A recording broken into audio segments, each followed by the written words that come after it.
Live now. Hello, everyone, and good morning from where I am, good afternoon from where some other folks are, and good evening, perhaps, from where some other folks are joining us. Welcome to our session today as part of the online symposium, Theatre Pedagogy in the Era of Climate Crisis. My name is Sasha Kovacs. I'm an assistant professor in the Department of Theatre at the University of Victoria, and I'm excited to be here to moderate this conversation on the topic of eco-literacies in teaching theatre. And I think over the course of the session, we'll come to identify a constellation of perspectives that sort of circulate around that concept of eco-literacy. I'd like to begin our session by acknowledging with respect the territory from where I am joining you. I'd like to acknowledge with respect the Lekwungen speaking peoples on whose traditional territories the University of Victoria stands. And I am in my office today to free myself from my 3-year-old toddler who would otherwise interrupt this conversation. And the Songhees Esquimalt and Wasanich peoples whose historical relationships with the land continue to this day. We are here to celebrate the fantastic volume co-edited by David Fancy, who's here with us today, and Konrad Alexandrovich, a good colleague of mine at the University of Victoria, and we are all contributors as well to that volume. Maybe I'll begin by asking David, maybe I could start with you. From where are you joining us so that our visitors get a sense of where we are? Absolutely. I'm in Niagara, and I have a land acknowledgement from here. Would you like me to share that now or as part of my presentation? Yeah, sure. Yeah. Well, so Brock Universities has a specific land acknowledgement. We're in southern Ontario in the region of Niagara. And Brock University acknowledges the land on which we gather is the traditional territory of the Haudenosaunee and Anishinaabe peoples, many of whom continue to live and work here today. This specific territory is covered by the Upper Canada Treaties and is within the land protected by the Dishwith, One Spoon, Wampum Agreement. Today, this gathering place is the home to many First Nations, Métis, and Inuit peoples. And acknowledging this reminds us that the great standard of living here is directly related to the resources and friendship with and of Indigenous peoples. Thanks, David. Mary, would you like to offer a sense of from where you're joining us today? Sure, it is my honor to be here. Thank you for including me. I'm speaking to you today from the ancestral and contemporary homeland of the Three Fires Confederacy, the Ojibwe, Ottawa, Potawatomi, and Wyandot nations. And I affirm Indigenous sovereignty and honor all tribes with a connection to Detroit. Thank you, Mary. And Dennis, thanks for being with us here today. Would you like to give us a sense of from where you're joining us today?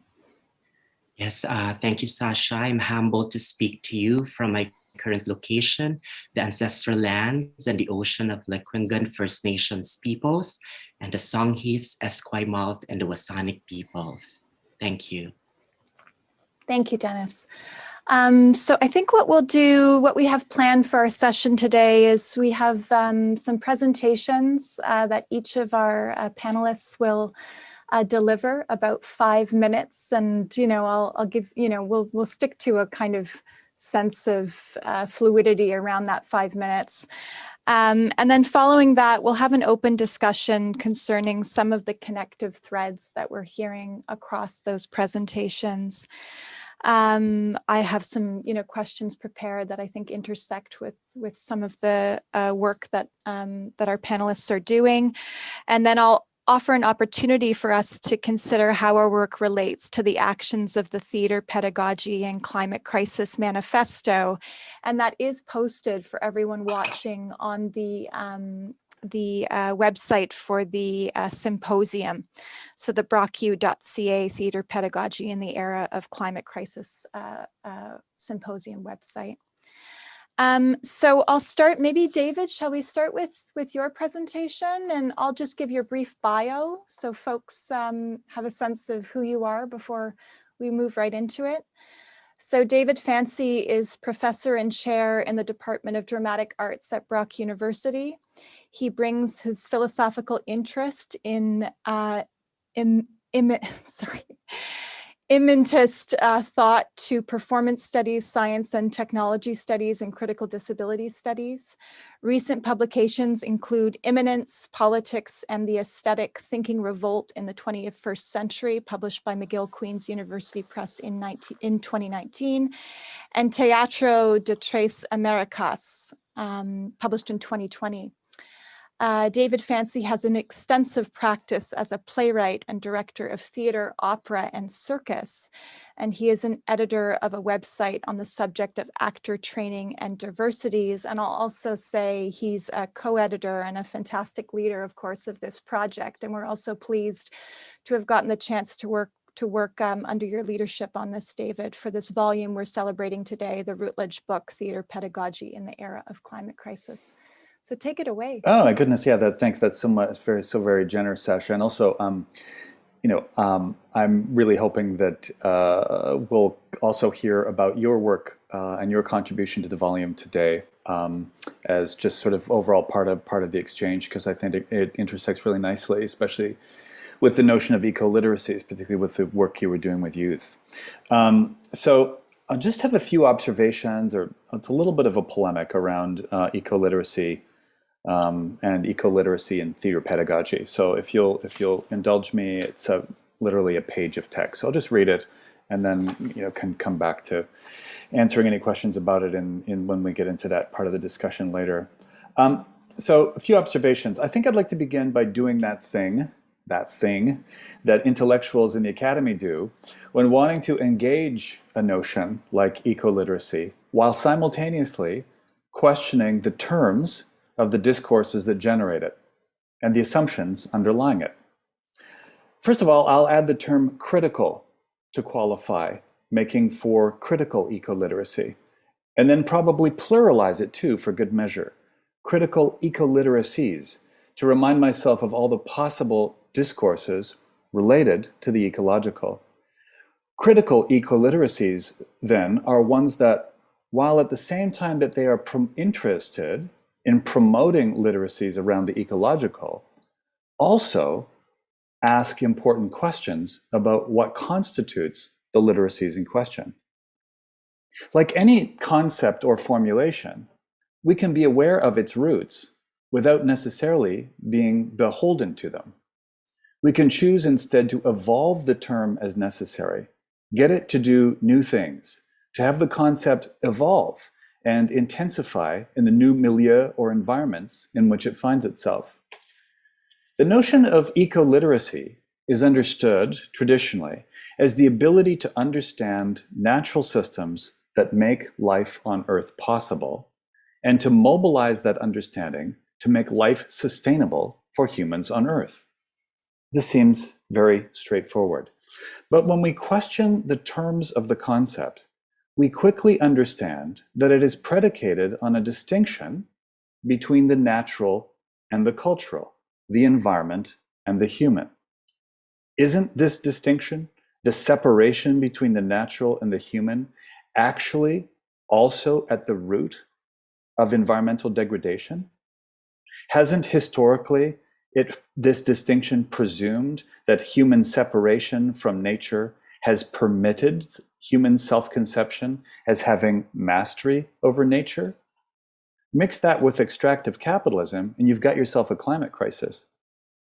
But isn't traditional eco-literacy attempting to change this by having humans come to understand natural systems?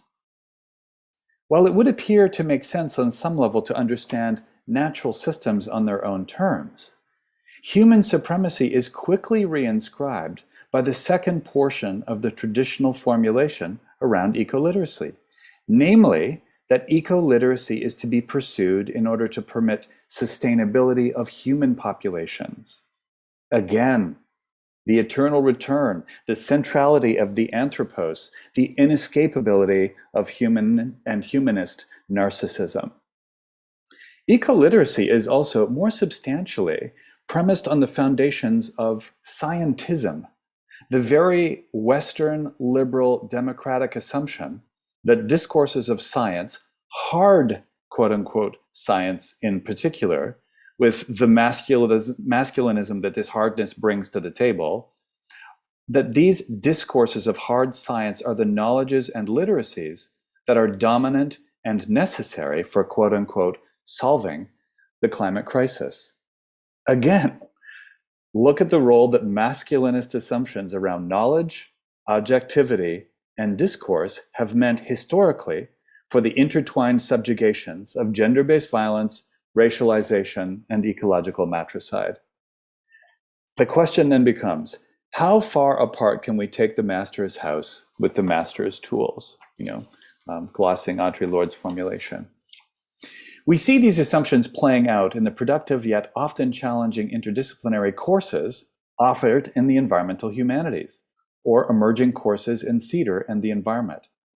How often have we, as theater makers, thinkers, and educators, been at the table with colleagues from scientific disciplines and need to deal with the perception of feminized, quote-unquote, softness of the knowledges that we bring to the table? In the subtle negotiations of interdisciplinary curricula, how often might the theater maker cave in the face of the perceived solidity of the epistemological assumptions from our science-trained colleagues? Is this not, I often wonder, simply a refined and internalized self-loathing extension of the anti-theatrical prejudice dressed up in contemporary garb?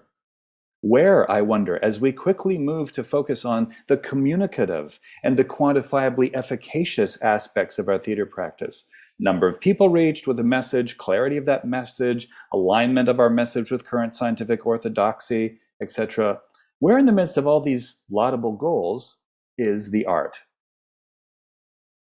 What would critical eco-literacies, specifically critical theatrical eco-literacies, look like? Simply put, such eco-literacies would, while not denying outright the validity of other discourses such as contemporary scientific orthodoxy, would not simply unquestionably assert their validity or supremacy either. Critical theatrical eco-literacies would foreground the knowledges that can be gleaned by theatrical exploration, embodied engagement with the world, complex embodied relationality and sociality, aestheticized bundles of perception and affect redistributed across a field, the affect of conceptual becomings occurring within the complex assemblages of relationships between human and other than human co-authors and spectators, and so on and so forth. Critical theatrical eco-literacies would have the confidence of their disciplinary provenance. While comfortably engaging with other discourse as befits the urgency of the climate crisis, critical theatrical eco-literate approach would not be swayed by the reductive and often quietly supremacist epistemological urgencies from the other hard knowledge disciplines. Those hard knowledge disciplines, often anxiously arguing that they have the best way of solving the problems that they have in many ways historically contributed the most to causing. Thanks. Thank you, David. Yeah, this relationship between hard and soft and its intersections with the concepts of the literate. And again, of course, these binaries between, of course, when we talk about literacy as well, right, the textual versus the performative embodiment that you're speaking of. And I think we can return to some of these sort of queries and push them forward throughout our conversation. Mary, is it all right with you if I introduce you next? Sure thing. Super. Mary Anderson is the chair of the Department of Theatre and Dance at Wayne State University, and I think we should all give a round of applause to all folks that have chaired anything over the past year. So thank you for the work that you're doing to keep our theatre pedagogy going. She is interested in heuristic processes, the convolutions of remembering through writing, and objects in performance. Her articles have appeared in Performance Matters, About Performance, Body, Space, and Technology, the Canadian Journal of Practice-Based Research in Theatre, Theatre, Dance, and Performance Training, Teaching Artists Journal, Research and Drama Education, and the Journal of Dance Education, and the International Journal of Education in the Arts, and the Arts Education Policy Review. Mary, thanks for being with us today, and I look forward to your remarks. Thank you so much, Sasha. Thanks to everyone who's here, and a huge thanks to David and Conrad and the collective that you've created here for creating the space for really engaging high-level exchange. I listened to both of the panels yesterday and was just so grateful for the ideas and the questions. And I make a little bit of reference to today in my remarks. But as David has done, I'll just read a document that I've prepared for you, and we'll just see where it goes. This is a sort of a disciplinary measure that I have to enact on myself, because if I speak extemporaneously, it goes really weird, really fast. But as you'll see with my written remarks, they also go really weird, really fast. And extra special thanks to David and Conrad for actually saying it's okay to do that in my essay. There's very few people that are like, yeah, sure. Most people are like, what are you doing? So thank you. All right. When I think about my baseline assumptions about how literacy operates, and I have a few children at home. I have a 7-year-old and a 2-year-old, and so we're always thinking about how literacy operates. So when I think about where literacy comes from and how it manifests, literacy appears in my imagination as a form of mobility that emerges out of different processes of accumulation. So the idea of taking on ideas and materials and structures, children hear a certain number of spoken words, of read words, and these accumulations feed into their ability to speak and read. Children can move through the world as speakers and readers because of these accumulations. So in my mind, again, I'm sort of sitting inside my, what do I assume about these things? The parallel with eco-literacy, conventionally rendered, is that people are brought into consciousness about facts and feelings and practices and impacts, and these accumulations feed into their ability to be in the world in a more sustainable manner, which is something that David just referenced. The perception then is that these people that with their accumulations will be able to move through the world as stewards, as caretakers, because of these accumulations. So what's interesting to me about this particular moment that we're in, and this particular community that has been built around the symposium, is the unfolding of ideas about eco-literacy that are less about the accumulation and more about the processes of undoing, unwinding, detangling that amount to a radical displacement of our perceptions, a turning towards modes of inquiry that destabilize and reorganize our structures and practices of being in the world. So in yesterday's panels, which I loved, we listened to discussion of things like, yes, thank you, co-authoring a paper with a tree. Yes, and acknowledgement that students are not our audience or our constituents, but our partners. Yes. The idea of going to where people gather to make theater, of using theatrical structures to actually feed people. The idea of relinquishing assigned names like designer and performer, because this kind of language presents as a barrier to the permeability that we desperately need in order to move forward. In many respects, the tactics that people are taking to move forward represent, in a sense, a hearkening back to practices that have been lost or forgotten amongst certain groups. So I'm interested in this sort of the temporality of this, the moving forward, the moving backward, where are we in time? The unspace is an interesting space to me. But it also, the unspace, meaning what were my words from before? The undoing, the unraveling, the detangling, that kind of stuff. But the unspace also presents me with its own set of paradoxes. So in my chapter, I describe the experience of drawing, which is something I'm not good at, because I like that. I like the stuff I'm not good at. Like, what is the thing that I'm not good at? How can I sort of be inside that, not good at something? And the persistent gap between what I draw and what I think I'm supposed to draw, or what I draw and what I think drawing is supposed to be. And I use that sort of embodied chaos as a way to understand or become nearer to this space of unknowing. So in a sense, I'm trying to energize and activate the idea of unknowing as a practice. So how is unknowing not just this thing that's sort of sitting there dead to the world? How is it active? How is it alive? What is the doing portion of unknowing? And how can we embrace the fullness of emptiness, or the excess that's in the perceived void? So in terms of theater practice, I'm interested in how this approach translates into the idea of interruption, which, like, that's not new. It's not like a new idea, but it's interesting, right? So for some time now, I've been preoccupied with this moment in which Anne Bogart describes watching Robert Wilson watching a chair. I don't know what the deal is, but I can't stop being interested in Anne Bogart watching Robert Wilson watching a chair. So Wilson stares intently at the chair, creating this incredible energy that takes Bogart's breath away. And then at last he walks over to the stage, moves the chair ever so slightly, and that position becomes fixed for the production. And in Bogart's book, which I've read so many times because I love it, I've always followed obediently. And I think that obedience is an interesting dimension of what we're talking about. I've always followed obediently with her into the conclusions that she draws about the function of the violence of decision in this moment. So the finality of Wilson's decision about the chair then, for Bogart, opens up a set of other possibilities for performance that would not take place unless or until he moved that chair. But in this chapter that I wrote for the volume, I sit on that moment before the decision is made as a primary point of fascination, as in the moment of looking itself.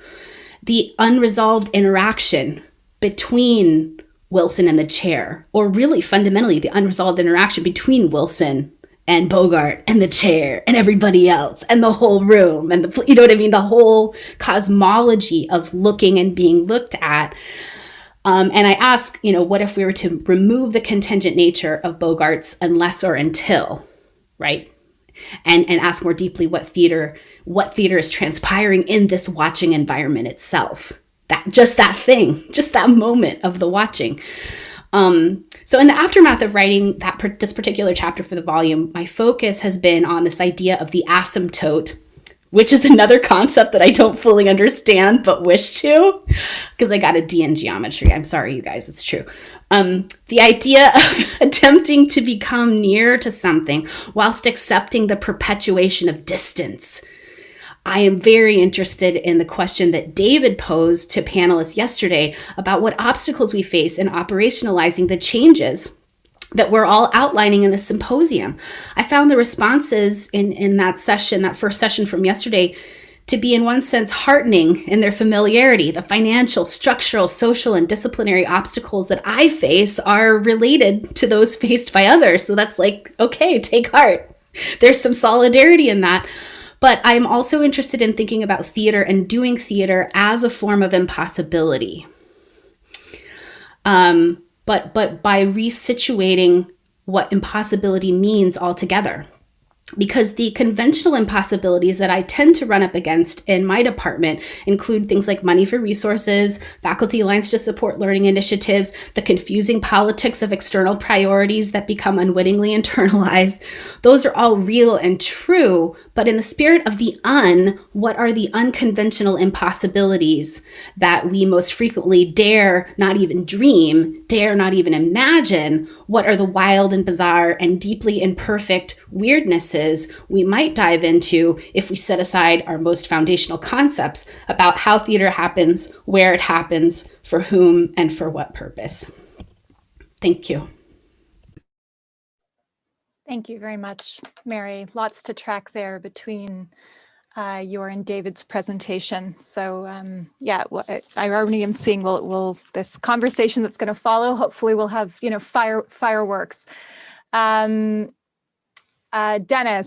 Gupa is a theater director, educator, dramaturg, and a friend of mine. So hi, Dennis. His dissertation in applied theater at the University of Victoria focuses on refiguring climate crises, decolonial theater, and the dramaturgy of care.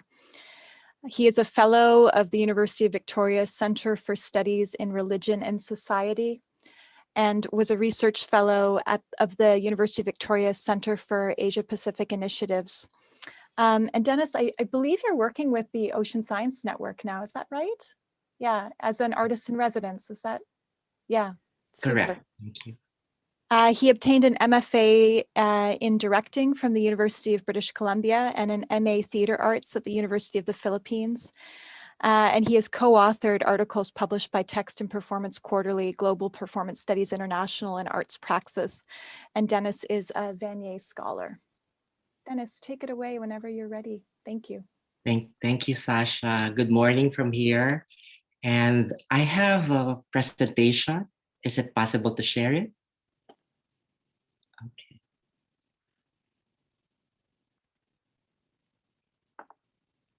Slideshow. Okay. My research on sea rituals, applied theater, and climate change is shaped by the oral histories in Super Typhoon Yolanda, or Haiyan, the strongest typhoon that hit the Philippines in 2013 that claimed more than 6,000 lives. While this research engages the historiography of disasters and climate crisis, it also centers on indigenous epistemology embedded in ritual performances and fishing traditions in island communities in Samar province, the Philippines. I examine climate crisis and climate change and ask how applied theater can mobilize local disaster stories, indigenous ecological knowledge, and other subjectivities that are erased, marginalized, and peripheralized in climate change conversation.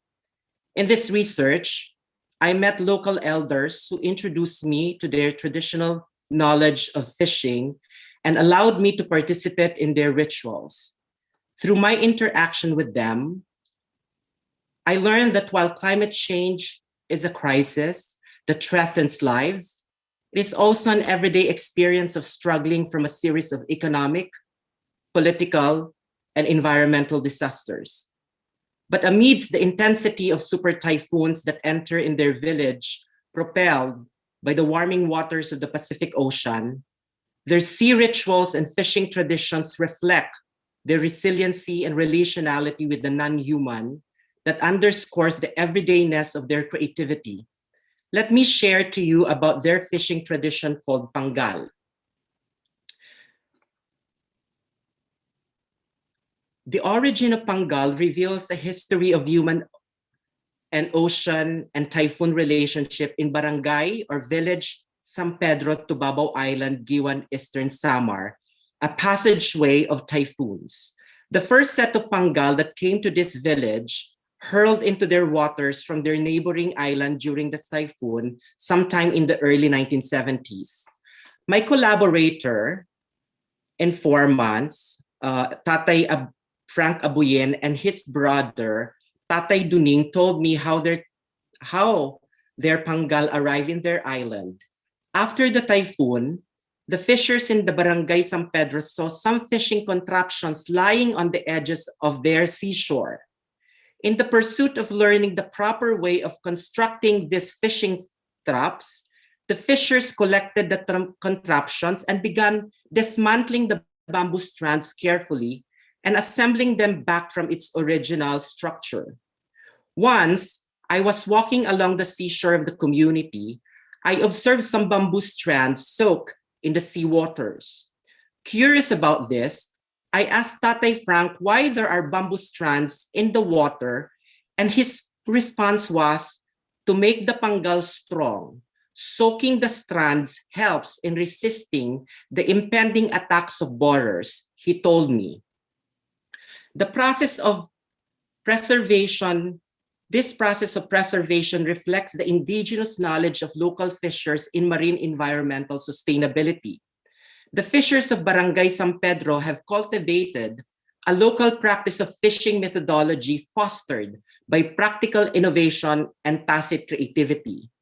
How do they use this fishing device? The Pangal fisher releases the device into the seawater without any buoy. After a week or two, they will recover it by looking at the two tigaman or signs from the mountain or an island that surround the ocean. These signs could be a coconut tree or the tip of the mountain. The two markers must correlate to each other within the area where the Pangal has dropped. This fisher recovers the Pangal after a week or two by going back to the area where they drop the device of which these tigaman or signs meet or converge. This act of marker reading is called eskwala. Marine anthropologist Cynthia Sayas refers to this as triangulation, which is an embodied knowledge of mathematics and geospatiality. These fishers of Giwan made me think of how creativity and knowledge can grow and evolve with disasters. Giwan is the municipality where Super Typhoon Yolanda first made its landfall from the Pacific Ocean in November 8, 2013, living a harrowing scenario of devastation. Through these rituals and fishing traditions, my collaborators from the island were able to conceptualize a performance method of creating community-based theater performances that serve as disaster response and mitigative approach to tackle climate crisis. My aim in this research is to formulate a decolonial theater that meditates on refuturing climate change by drawing on local performance cultures. Here, I think of Eco-Literacies as grassroots strategy of decolonizing theater that foregrounds the agencies of local community members in performing their disaster stories and highlights the logic of non-human entities like typhoons. In times of climate crisis, when disaster and extreme weather disturbances continue to enter in island communities, and while these extreme weather events impact the lives of people and ecology, everyday creativity after the disaster can give us clues of human, non-human relationship encoded in inherent objects like this Pangal. Thank you. Thank you so much, Dennis. Yeah, what a fabulous presentation, and thank you for sharing your images. I'll just say to folks that are watching the presentation, we also have with us Molly, who you might not be able to see on the screen right now. Molly Lacy, a graduate of the Brock University, who's our kind of behind the scenes tech guru. And so to surface the knowledge that she is bringing to this encounter, she's also watching the YouTube live streaming. And so if you have questions for our panelists, you can place them below in the comments, and Molly will bring those to me in the chat as well. I kind of like us to move into discussion, but David has suggested also that I provide a kind of brief contextualization of my own contributions to the volume. So I hadn't prepared that in my understanding of moderation. But so sorry for being unclear about that. No, that was the invitation. I'm so sorry. I'll just say briefly, and speaking to what Mary said, sometimes when I don't put things down, I'll talk a little bit in circles here, I'm sure. But my contribution to the volume is about voicing student perspectives and the transformation of theater pedagogy for climate justice. And, you know, we've heard Dennis now talk about the foregrounding of local community members. Mary has discussed this relationship to obedience and the obedience that we have to our mentors. And I think that's especially true of the experience that many theater students have with kind of maybe gurus in the classroom, maybe superstar professors, however that emerges. And so, you know, when I first read Conrad and David's call for papers to this volume, I was really struck by the kind of first line in the inquiry, which was what might we teach Swedish student activist Greta Thunberg if she were to choose post-secondary education in theater? And I kind of immediately sort of responded to this, thinking about Thunberg as instigating a sort of repertoire of, and I'm using Diana Taylor's formulation, of course, here of the archive and the repertoire, but this repertoire for climate activism insofar as her sort of gestures and behaviors get reenacted and reperformed again and again. But I think within that repertoire is a real distrust in the ability of and potential for educational institutions to incite real change. So I sort of flipped the question in my attempt to answer this question. So my sort of question back to both David and Conrad, and the one that I pursued in this contribution, was what young activists recently graduated from theater training environments can actually teach educators about instructing them. What can we learn from them? What can we learn from their disobedience, which sometimes I think is only realized after they've participated in a program. And I think certainly we've seen that over the past number of months with, you know, student protest letters regarding the pedagogies that they're encountering in their own theater schools. And, you know, recently graduated current and incoming cohorts of students will certainly suffer more than 80% of the illnesses, injuries, and deaths attributable to climate change. And so I really think that listening and acknowledging their perspectives is key to developing this effective theater pedagogy that engages students in what David has defined as critical eco-literacies. And so I was really inspired in this contribution by James Engel's principle of reciprocal mentorship that thinks about, you know, as Mary has said, this notion of working in collaboration with our students. And Engel mentions that this is really required for education that aspires to engage with the climate crisis. And so I interviewed a group of students for this contribution that had recently graduated from our program to ask them about their own experiences developing a kind of critical eco-literacy in theater education. And I was unsurprised, right, to hear that it wasn't something that was taken up in the kind of skill building models of theater pedagogy that we have, particularly with our main stage seasons. I don't know, Mary, if you have a main stage season as well within your own context. So my contribution really focused on, drew out Jill Dolan's work to kind of critique this main stage model and its participation in neoliberalism and the ways in which that is the ways in which that prevents the development of this kind of critical eco-literacy that David is speaking of.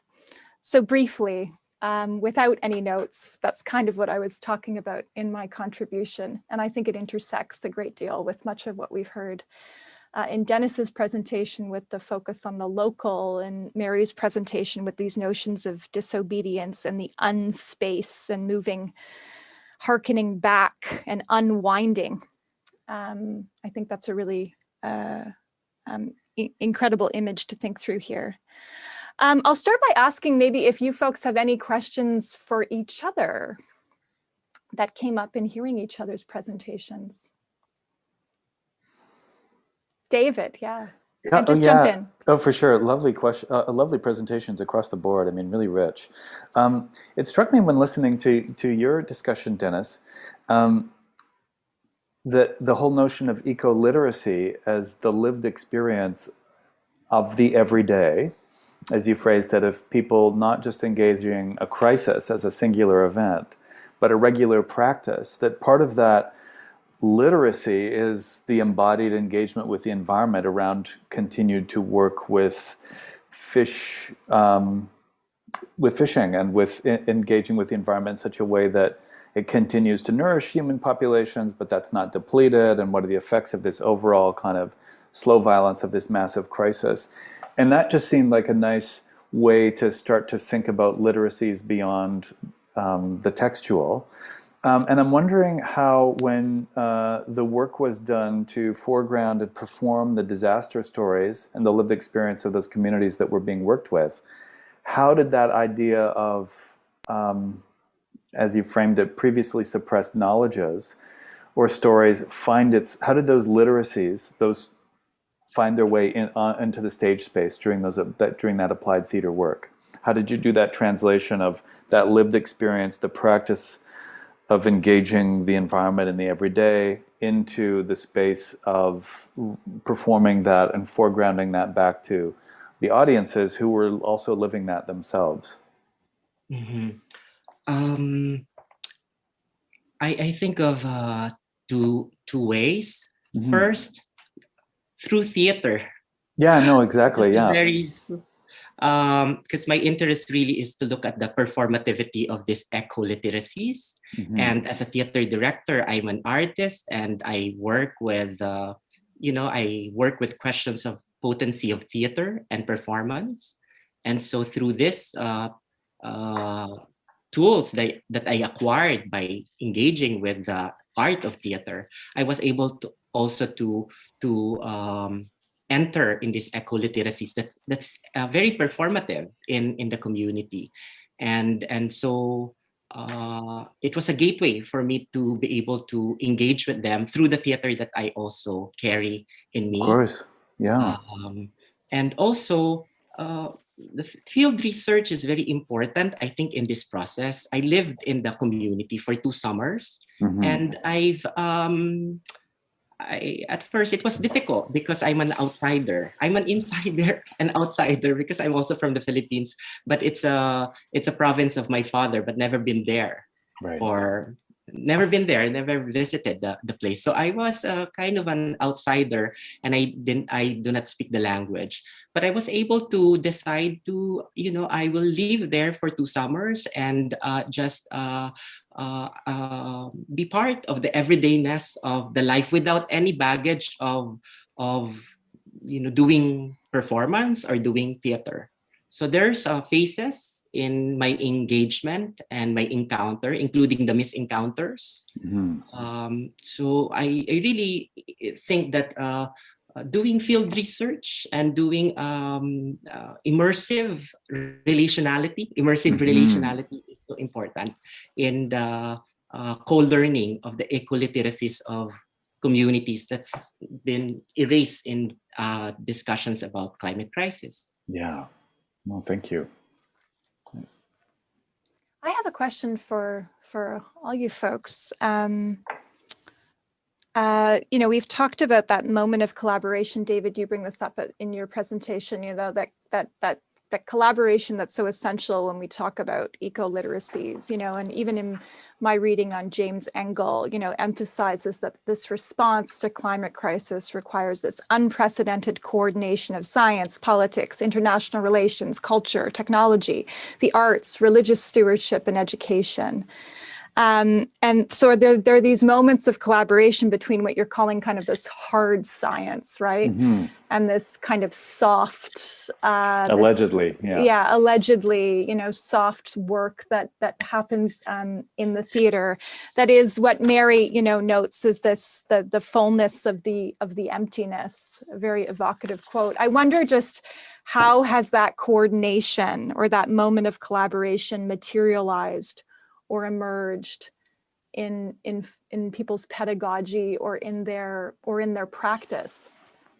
I think sometimes artists in those collaborations, we have a fabulous member of our faculty here, Carrie Newman, who talks about not wanting to kind of be this decoder, this artistic decoder of hard science. Exactly. So how has this materialized in your own practice, and what are some of the challenges of doing that sort of unprecedented coordination that's required?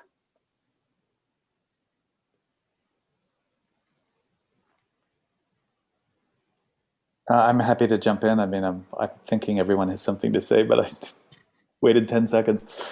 I did a production in 2009 of Carol Churchill's The Skriker, where we looked at, it sort of foregrounded the idea that the spirits in that play who were coming back to haunt the young women were injured in part because the earth itself was injured.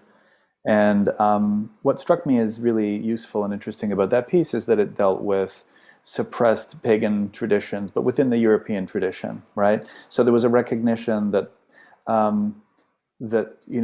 for lack of a better term, if you go back far enough, there is an indigeneity to European cultures, right? It's a very different political moment. It's difficult to call that indigenous now. That's frequently used as a reactionary gesture for, certain reactionary kind of white perspective to say, well, I'm indigenous too. So I don't mean that, but I just mean that there was something quite interesting there about mining the Western tradition for histories of animistic, other spiritual, complex relationship with land within European traditions that hadn't yet become either dominated by monotheistic church traditions or scholastic traditions or early modern traditions or Enlightenment.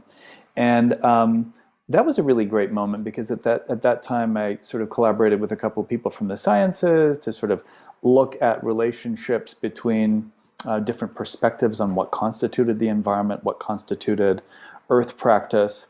And I was fortunate to work with really neat people at the moment who, even though they did have a scientific training, were not, were sufficiently they were questioning the terms of their own discourse enough that they recognized its limitations, right? In the same way that I'm always prepared to do that. I mean, I think as humanities or post-humanities scholars, that's historically my understanding, that's part of our trainings. We're questioning the terms of our discourse all the time. But sometimes that's not always the case. And so, I've had other moments since where in collaborations, it's clear that the people who are coming to the table with scientific knowledge understand themselves, that this is the superior knowledge, that this needs to be acted on, and that artists there are in a kind of a slightly quirky communicative function, particularly as regards youth. And if they can help kids understand, well, then the children will save us all.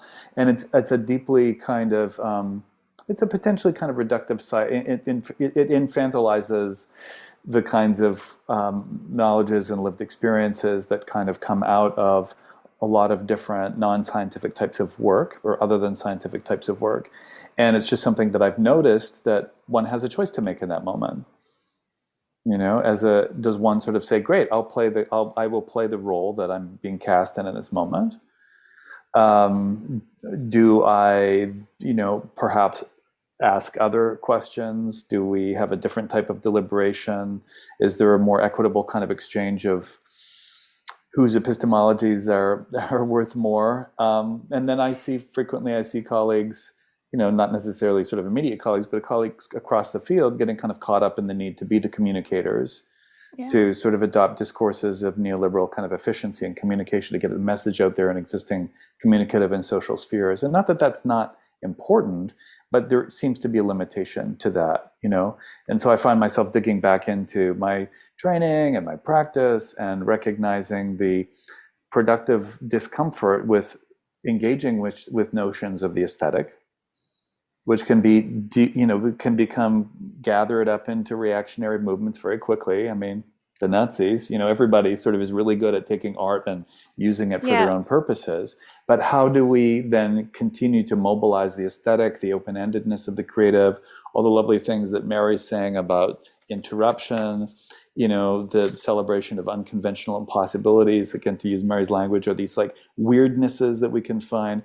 Are there moments where those actually are deeply central to our engagement, both with ourselves, with each other, but the other than human world, in a way that can perhaps reconfigure broader understandings of how we relate with this thing that we've cast as the environment, in such a way that we get beyond logics of supremacy and extraction, and on and on. Yeah, and how do we teach that to our students, right? To actually Yes. engage that way in that moment of encounter. I think of one of the interviews I did with two fabulous students, one that was an interdisciplinary student in theater and environmental studies, and they were doing this applied theater project through an independent student alternative theater company. And these were the same questions that they were asking, and they didn't yet have any sort of tools or any sort of touchstone to understand how to work through those same kinds of questions. Any other questions you have for each other? I have some more that I could kind of keep probing, but.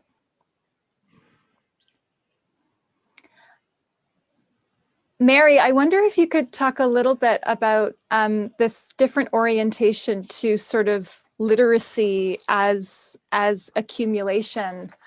I think it operated in certainly David's same framework to kind of question the terms of these discourses, but also the dramaturgies of them, right? That they sort of instantiate a kind of dramaturgical approach.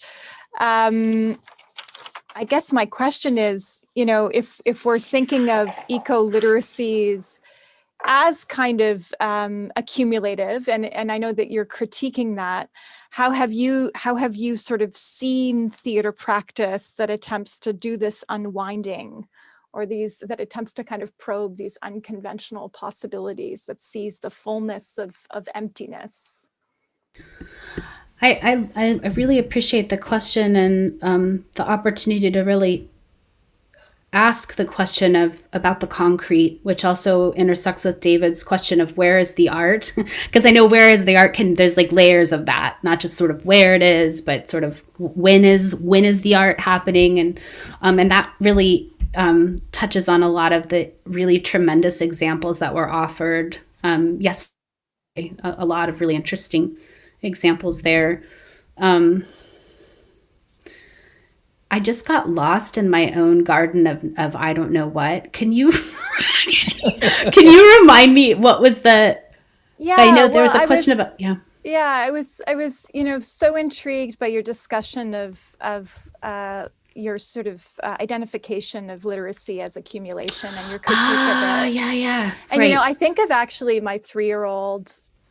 Because of course, literacy is as you proposed at this form of mobility, this idea of accumulation. But I also think of engaging with her in sign before she was quote unquote literate, and the amount of knowledge that existed in our embodied interactions before she was what was called literate, and how that completely blew my mind. It changed my formulation of what literacy means. And so I guess drawing from that, I thought that was a really interesting critique that you brought up, just asking, where have those moments been in your own experience of theater where you've resisted that notion of literacy and moved towards this unwinding? So what are some of the ways that happens? Yeah, no, exactly. So that's beautiful. Thank you. There's a couple of things there were, I contemplated whether to have a visual component of my little talk, just to give people something to look at, but also to have like an interface between the visual world that's not just me talking. But then I thought, no, then it's going to be about me like being paranoid about it not working, right? So then I was like, no, I'll set that aside. But had I drawn on some visuals, I would have been drawing on works that are more situated in sort of visual art, studio art, and not necessarily intentionally. I just keep gravitating back to certain images. There's a traveling show that went to several locations called Art in the Age of the Anthropocene. And one of the main things is a very large, oversized image of a woman's body laying on the ground. It's the artist, all the things that she had collected, I think, in a year. It's this enormous globe, this orb of material that's upon her. And I thought about that as I was thinking about this idea of accumulation. And that's just interesting because it wasn't until I had thought about the idea or the problem of accumulation, so going back to David's words, aware of but not beholden to our roots, and this idea of getting concepts to do new things. It wasn't until I started thinking about that and what we carry that the photograph actually operated in a new way on me. Because at first when I saw that oversized photograph, it was beautifully composed, and it's a fabulous conceptual project of collecting all of your stuff, and you know what I mean? And there's the art. It was the art. So but it didn't do anything to me, both in the cyberspace and also when I saw it at the University of Michigan when it traveled here. But it was the aftermath. And I'm very interested right now in this idea of aftermath, all the things that happen after an art experience. So I didn't see David's play, but I just got to experience it a little bit as he's talking. This is a form of the aftermath. We're all familiar with this, and Richard Schechner talks about it a bit. It's like the last stage of a performance experience. But then as I traveled a bit further from that particular artist in the show, I went back to an artist that you all may know, named Collette Urban. She's a visual artist, lived on in a remote part of Newfoundland for a long time, set up a residency there, and just did some extraordinary things. Part of what I love about what she has done in many of her performances is it's the playfulness. She's dealing with our interface with our own junk and our own stuff, and she's also dealing with our interface at the sort of that asymptotic, I don't know if that's a word, like that asymptotic relationship between the human and the non-human. She was always brushing up against that, dressing in this like gorgeous bear suit and hunting through the woods. And she was just an incredible performance artist. So she was always right on that edge. But there's that jouissance, which I'm picking up from. It's not that I know Lacan, because I don't. It's from Claire Bishop, because Claire Bishop writes about Lacan, writing about jouissance, this idea of the painful pleasure. So I'm not sure if I've really touched on where we're, any of this, but that's sort of where I'm at with these things. It's these images and what stamps on me in my mind, what sits with me over time, the images that Dennis has shared, the images that you have shared, Sasha, that are now in my mind and that I'm holding on to in my body, how they interface with all of this other material and push me towards sort of this ongoing aftermath of the art experience and that painful pleasure, because that's the thing that I keep coming back to. I only come back to the things that are just deeply unresolved for me, and it keep gnawing away at me. Yes.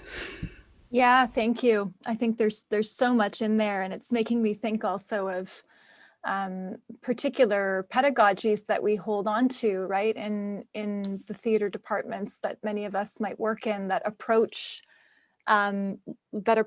learning as also accumulation, right? And so it's a pedagogy, of course, that we're trying to displace when we think about critical eco-literacies as it intersects with Freire's work and the pedagogy of the oppressed, right?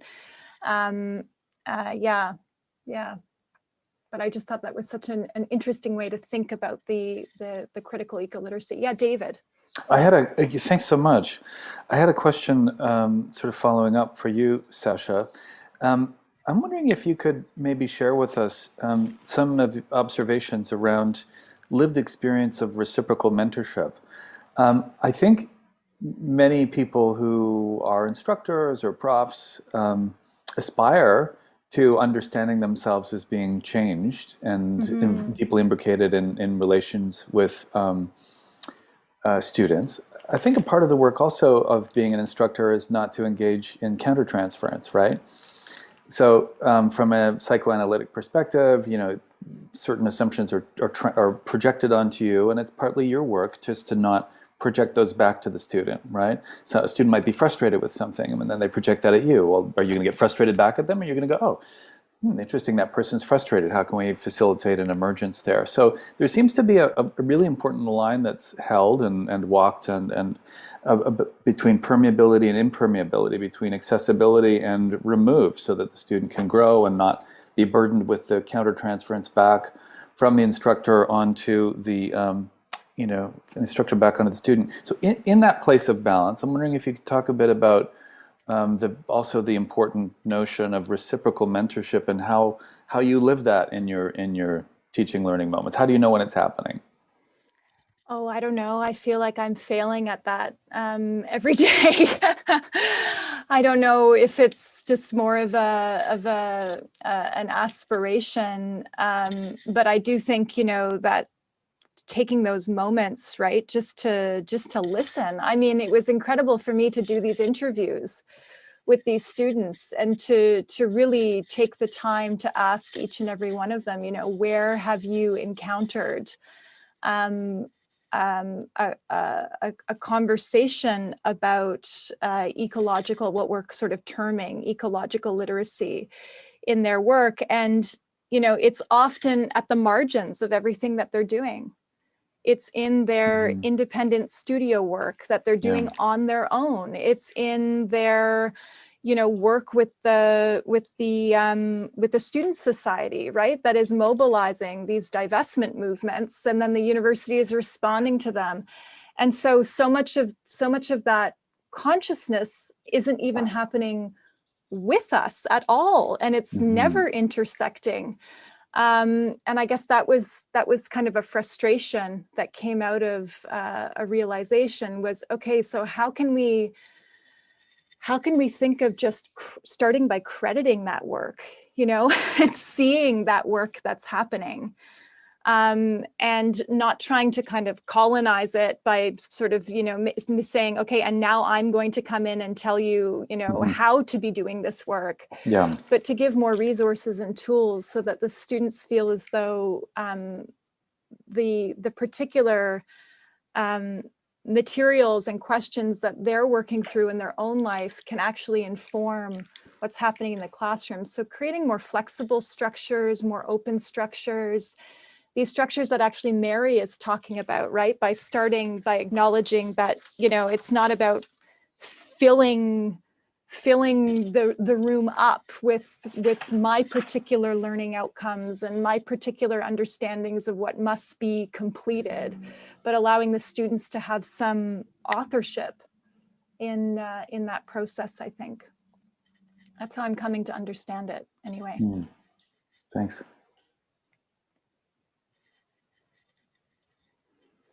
I would also just to respond a little bit to what you both have just said. There's something quite beautiful that's emerging about the way you describe the vulnerability with which we come to the humility, the humbleness with which we come into the project, the sense of failure, the sort of constant sense of failure.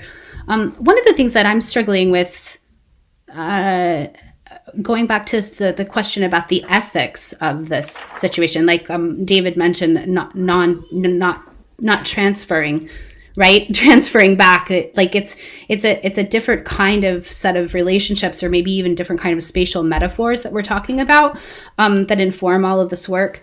And also going back to David's phrase that the quietly supremacist epistemological urgencies. Here's a struggle I'm having, that the generation of students that are in my department right now are amazing for many reasons. But one of the reasons is they are so comfortable really just saying, I see this is happening. I'm letting you know about it right now. What are you going to do about it? I mean, it's amazing. It's seemingly so simple. But think of all the generations of students, my own generation included, that were socialized to never do that. And so the fact that they're doing it is amazing, and it's very inspiring. And I love the creative process. Without them saying these things, without them doing these things, I really couldn't move forward with a lot of initiatives. But it's because they're so clear that we can actually have a dialogue. But here's the twist. The twist is that puts a lot of responsibility on them to be the engine for change. Yeah. And there's all the exhaustion associated with that. So even though they are surrounded, I feel like our department is attempting to create an environment in which all this can happen and there can be these healthy exchanges. Nonetheless, there's just an enormous amount of burden placed on this on the department. So going back to that idea of the relationship and how do you hold the space, how do you facilitate change, but at the same time respecting that students have special needs and need to be protected in particular ways. Yeah, and that you are there for a reason. And it's not necessarily to perform your self-flagellation and a sort of performative humility, which is actually a not taking on of responsibility of the fact that you're occupying a space and that you've committed for many years to learning and you don't presume to know everything. But nonetheless, that commitment and being on that path for a while, perhaps a little longer than your students, puts you in a position to help being able to be of use, right? Because I think, sometimes we can fetishize failure, fetishize not knowing as a way of trying to get out of the positions of authority that we hold within structures. And because we are uncomfortable with the supremacist histories of some of the thought traditions that we've been exposed to or shaped by. But it strikes me that the overdetermination of failure and the overdetermination of febrility, can sometimes, as you're suggesting, then it's like back in the student's responsibility again. And it strikes me there's a fine balance between creating space, co-authorship, but also being prepared to own where you are in the academy, in your life, in your learning. It doesn't mean that you're enacting a supremacist agenda. And it doesn't mean that you're denying perhaps privileges that have afforded you an accelerated pathway into that position. However, you're left with all that and you still have a job to do, right? It's still to decide in collaboration with your colleagues what a curriculum is. It's still to decide in collaboration with student feedback what constitutes a contract for working together in a space. It still involves, taking a leadership role, no matter how flexible, mutable, open-ended, adjustatory that might be in any number of circumstances. And sometimes that means just making yourself invisible. But nonetheless, still having the discomfort of having to occupy that space. And that's one of the reasons you're getting paid, Mm-hmm. Mm-hmm. And, obviously I'm totally cognizant of like all the ways in which, you could take some elements of what I've just said and reductio ad absurdum them, and then they turn into reactionary positions. But like, I hope you recognize that I did qualify all my claims in a variety of ways, Yeah. So, I mean, I'm not trying to Jordan Peterson the crap out of this moment by any stretch of the imagination. I'm just saying, hey, folks, we are occupying place in the academy. What can we do while we're here? And just sort of echoing Mary's concern of like, how do we provide space, authorship, collaborative moments without denying our own responsibility in that space and time, and not taking up that mantle that for a very brief period of our careers, or for those of us fortunate enough to have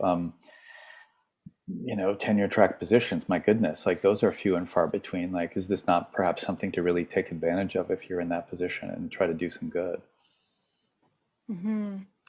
Yeah, I think Mary's notion of obedience and this particular reading of Bogart's watching Wilson watch the chair is kind of this very interesting moment, and this question of the obedience one has to our teachers and mentors. And I guess my interest, David, coming out of those interviews was seeing the ways in which that obedience manifests in some ways as this marginalization of the things that these students actually want to take up, that are politically motivated, right? The disobedience happens out there. And for me, as a, in terms of why I'm here. Yeah, I'm here to teach the material, but I think I'm also here to actually teach about these histories of disobedience. Right. And can't you just say then what, Yeah. I mean, so then does one of the answers then be dudes, dudettes, dudoids,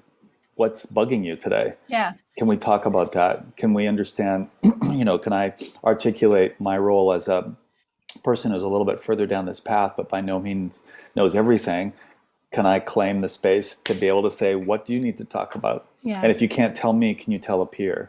Yeah. And can we create spaces pedagogically where you're not reporting to the professor, but you're doing as much transversal and lateral stuff as possible? So even if someone way over in the proverbial corner has got some major concern that for whatever reason, trauma, minoritization, racialization, ableism, gender-based exclusions, that there is somehow a space in there somewhere that can begin to come forth. They can claim the agency of that, and it might then the space might facilitate that becoming a central concern as opposed to something that's hidden.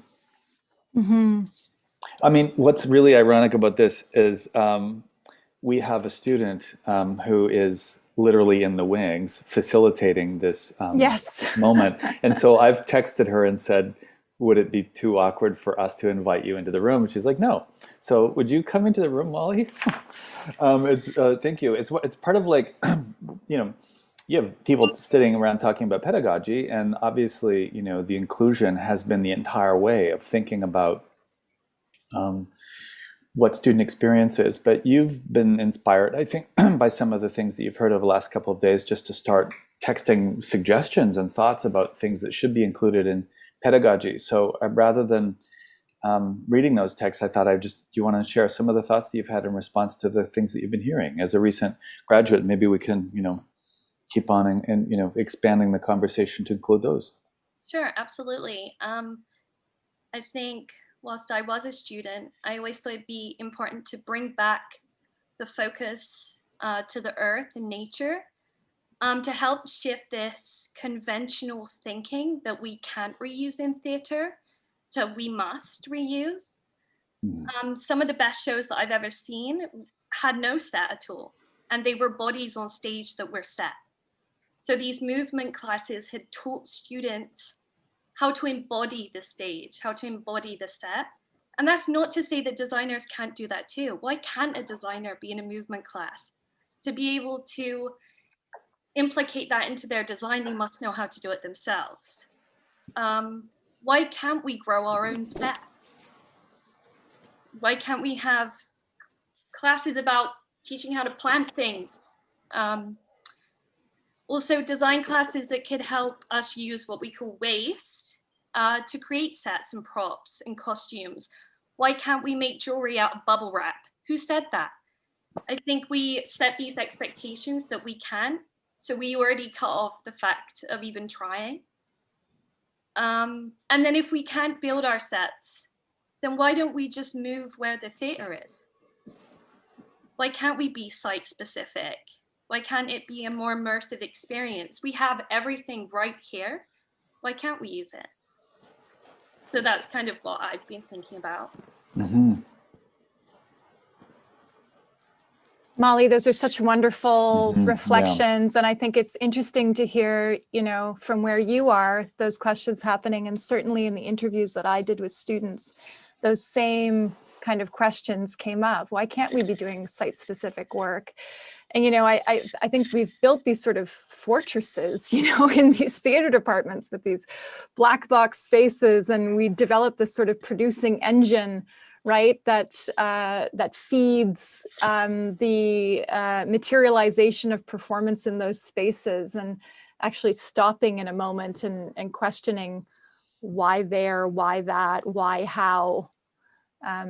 Is so critical. And particularly, I think in your work, Sasha, you talk about in some of the environments that you're familiar with, and this is not it's not the case in the environment where I work, where there is a financial imperative for the box office to actually, and so what we work to do in our environment is take the box office pressure out, and we are funded for the productions regardless if we generate income or not. So I think the levels of flex that one has is directly related to how funds need to be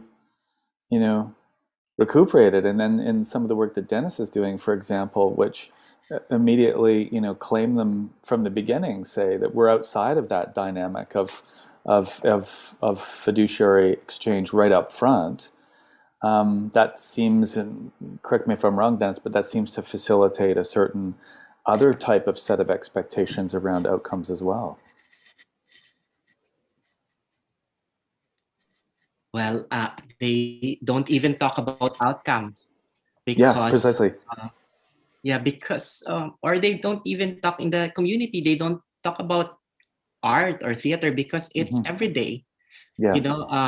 The fisherman, for example, will create his fish basket, and I would look at it in a very artistic eye, and he would craft it. The interiority of his knowledge about creation and creating is very much embedded in that act of creating the basket. And then he would go to the island, to the water, and dropped it, and he exactly knows the space that he's engaging with, and he would catch the fish and then sell the fish. So he's also a businessman. So that kind of interrelationship is so much, they don't discuss the details of it because it is in the performativity. So I believe that I look to these elders as not just, they're human beings, but there's kind of a symbol of knowledge that we fail to engage in our theater department. Like they do it every day, hours and hours and hours. And the fish that they catch, it's not just for them. It's not just for subsistence. They also give it to the community. The part of the fish that they caught is for them. And then if there's extra, they will give it to the community. And if there's extra, they will sell it to the market. So see, this kind of a community is so inherent. And they don't talk about community engagement or community theater. It's already there. It is, when you open the door, it's there. Thank you so much, Dennis. And I see that we're at time. We're just a minute over now. But I think ending with that question of community, and I think that's come up across all the presentations today. Thanks to all of our panelists for your presentations and for this really enriching discussion. Thank you, Molly, for your perspectives and also for being the wizard behind the one of the squares. And thanks to everyone that's tuning in to participate in the discussion. Yeah, David, do you want to wrap up in any other way? Well, for those of you who are watching live, please tune in about 45 minutes to our final panel for the weekend. And if you're not tuning in live, just click to the next video. Thanks, everyone. Thanks, everyone. Thank you, David, Mary, Molly, and Sasha. Thank you.